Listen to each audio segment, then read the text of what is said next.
नमस्कार, मेरा नाम है रिंकी वाजपेयी। आप देख रहे हैं एफएससी न्यूज। जी हाँ, 1.5 महीने के भीतर 2 बार मोदी के पॉलिटिकल ग्राफ के नीचे जाने के लोकतांत्रिक प्रमाण ने भाजपा के पैर उखाड़ दिए हैं। जी हाँ, 1.5 महीने के भीतर दूसरी बार मोदी का सूर्यास्त हुआ है और इस बार तो सूरज इतने कोनों में डूबा है कि भाजपा का कलेजा कांप गया और पार्टी के अंदर खाने चर्चा चलने लगी और मोदी जी ने लगातार मोदी जी ही डूब जाएंगे क्या।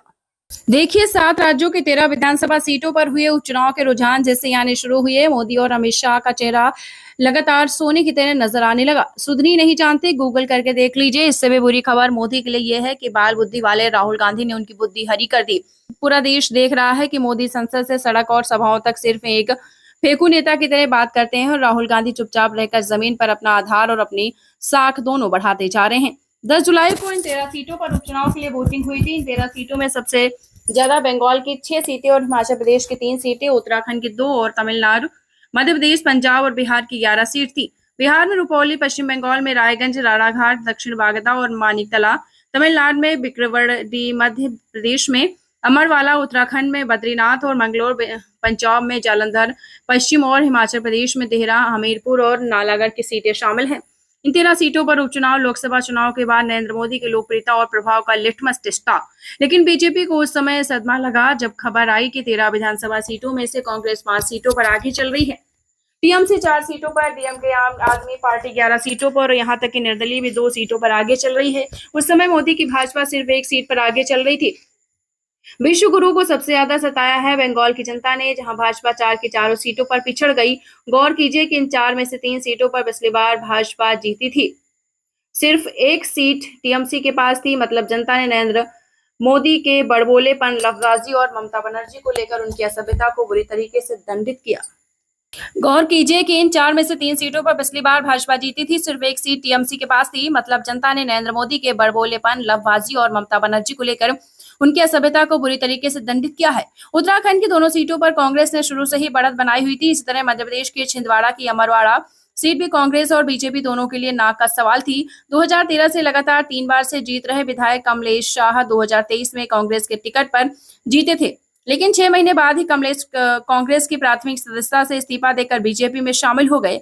बीजेपी ने उन्हें ही उतारा था, कांग्रेस ने उनके मुकाबले धीरेन्द्र शाह को उतारा था। धीरेन्द्र शाह ने बीजेपी के कमलेश शाह से लगातार बढ़त बनाए रखा, लेकिन अंत में वो हार गए। ऐसी सीट थी उत्तराखंड की बद्रीनाथ, जहां मोदी अक्सर फोटो खिंचवाने जाते रहते हैं। बद्रीनाथ सीट में मुख्य मुकाबला कांग्रेस से बीजेपी में शामिल हुए विधायक राजेंद्र भंडारी और कांग्रेस की तरफ से चमोली जिला पंचायत के पूर्व अध्यक्ष लखपत सिंह बुटोला के बीच था। पिछली बार कांग्रेस के टिकट पर जीतने वाले राजेंद्र भंडारी को बुटोला ने बुरी तरीके से हराया। मतलब फोटो प्रेमी नरेंद्र मोदी को भगवान बद्रीनाथ ने आशीर्वाद देने से इनकार कर दिया। सिर्फ मध्य प्रदेश और हिमाचल प्रदेश की हमीरपुर सीट पर भाजपा को बढ़त मैसर हुई, वो भी जैसे तैसे। हमीरपुर की जिस सीट पर भाजपा को जीत मिली उस पर भी उन्हें बहुत बड़ी टक्कर मिली है। यह मुख्यमंत्री सुक्खू का जिला है। वहां से भाजपा के आशीष शर्मा का जीतना सुक्खू के राजनीतिक करियर के लिए ठीक नहीं है। हालांकि 2022 में निर्दलीय जीते आशीष शर्मा को केवल 1571 वोटों से जीत मिली, लेकिन जीत तो जीत है। सुक्खू के लिए अच्छी खबर यह है कि उनकी पत्नी कमलेश ठाकुर ने देहरा सीट से भाजपा के होशियार सिंह को 9000 से ज्यादा वोटों से शिकस्त दी। बिहार के रुपौली सीट पर आरजेडी को फिर से झटका लगा। वहां से बीमा भारती मैदान में थी। बीमा भारती जेडी में आई थी और आरजेडी ने उन्हें पप्पू यादव के खिलाफ उतारा था। पप्पू यादव ने उन्हें निर्दलीय ही बुरी तरीके से हरा दिया, लेकिन लोकसभा हारने के बाद भी आरजेडी ने उन्हें बदला नहीं, फिर से बीमा भारती को ही उतार दिया। आपको बता दें कि बीमा भारती इस सीट से विधायक थी जो जेडीयू से और इस्तीफा देकर आरजेडी में शामिल हुई। लोकसभा चुनाव में पप्पू यादव के हाथों बुरी तरीके से हारी। बीमा भारती को जब विधानसभा का टिकट मिला तो वो खुद चलकर पप्पू यादव के दरवाजे पहुंची और उनसे मदद करने की गुजारिश की, लेकिन बावजूद इसके रुपौली की जनता ने उन्हें एक बार फिर से पप्पू यादव का विरोध करने की सजा दे डाली। बीमा भारती कभी लड़ाई में आगे आ ही नहीं पाई। टिकी, आपको बता दें बीमा भारती तीसरे नंबर पर टिकी। देखिए कि लोकसभा चुनाव के बाद एनडीए और इंडिया ब्लॉक के बीच पहला चुनावी मुकाबला था। पिछले चुनाव में 13 सीटों में से बीजेपी ने 3 सीटें जीती, लेकिन ये खबर नहीं है। खबर यह है कि बाकी इस बची 10 में से कांग्रेस के पास केवल 2 सीटें थी, लेकिन इस बार कांग्रेस ने चमत्कार करते हुए 5 सीटें हथियाई, मतलब सीधे 2.5 गुना। इससे भी बड़ी बात यह है कि 13 में से 10 सीटों पर इंडिया गठबंधन के उम्मीदवारों ने परचम लहराया। लेकिन चुनाव के बाद पूरा खेल पलट गया, क्योंकि जिस सीट पर उपचुनाव हुआ पिछली बार इसमें भाजपा और निर्दलीय उम्मीदवारों ने सबसे ज्यादा 33 सीटें जीती थी। दूसरे नंबर पर कांग्रेस ने 2 सीटें जीती। वहीं टीएमसी, बीएसपी, जेडीयू, आम आदमी पार्टी और डीएमके ने 11 सीटें जीती। लेकिन इस बार कांग्रेस, टीएमसी, आम आदमी पार्टी और डीएमके ने मोदी का खूंटा ही उखाड़ दिया।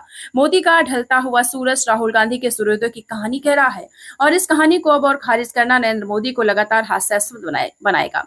इसके साथ ही सवाल उठने लगे कि नरेंद्र मोदी का तीसरा कार्यकाल कायदे से शुरू हुए अभी 1 महीना भी नहीं हुआ और जनता लगातार संदेश दे रही है कि बता रही कि आपका जादू ढल गया है।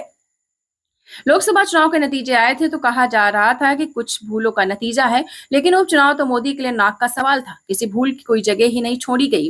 लेकिन जनता ने तब भी फैसला सुनाया है कि मोदी दिल से नहीं उतरते हैं। मोदी दिल से उतरते जा रहे हैं। क्या भाजपा इसे समझ रही है?